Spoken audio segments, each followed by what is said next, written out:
5 amalan, sesiapa yang melakukan amalan itu, salah satu, kemudian dia mati pada hari itu, Allah haramkan tubuhnya daripada neraka.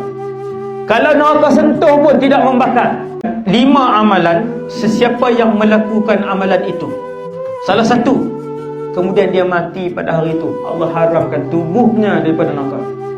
Kalau 5 amalan, sesiapa yang melakukan amalan itu, salah satu, 5 amalan, sesiapa yang melakukan amalan itu, 5 amalan, sesiapa yang melakukan amalan itu, salah satu, kemudian dia mati pada hari itu, Allah. 5 amalan, sesiapa yang melakukan amalan itu, salah satu, kemudian dia mati pada hari itu, Allah haramkan tubuhnya daripada neraka.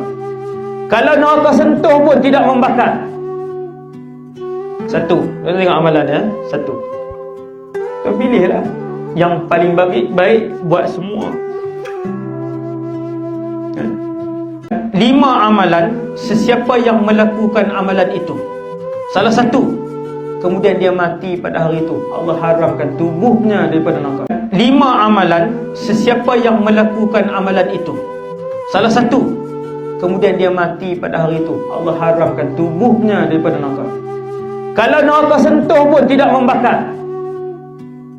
Satu, kita tengok amalan ya. Satu, kita pilihlah yang paling baik buat semua. Minta dengan Allah. Nombor 1, 5 amalan, sesiapa yang melakukan amalan itu, salah satu, kemudian dia mati pada hari itu, Allah haramkan tubuhnya daripada neraka. Kalau neraka sentuh pun tidak membakar.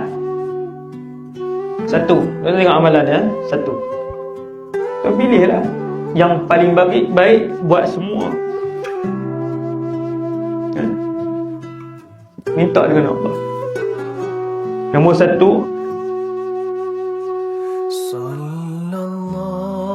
sesiapa yang melaksanakan solat 5 waktu dengan wuduk yang elok dan jaga waktu, dengan rokok dan sujud yang sempurna. Tuan-tuan, Nabi tak sebut tahajud 80 rakaat. 5 amalan, sesiapa yang melakukan amalan itu, salah satu, kemudian dia mati pada hari itu, Allah haramkan tubuhnya daripada neraka. Kalau neraka sentuh pun tidak membakar. Satu, kita tengok amalan ya. Satu, kita pilihlah yang paling baik buat semua. Minta dengan Allah. Nombor 1,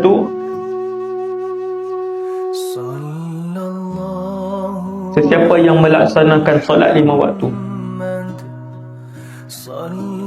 dengan wuduk yang elok dan jaga waktu,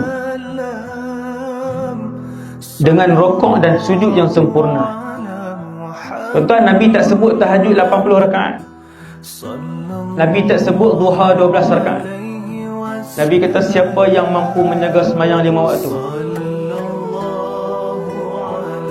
yang ikut waktunya.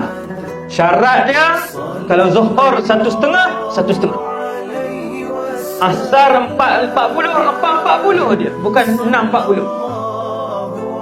Ni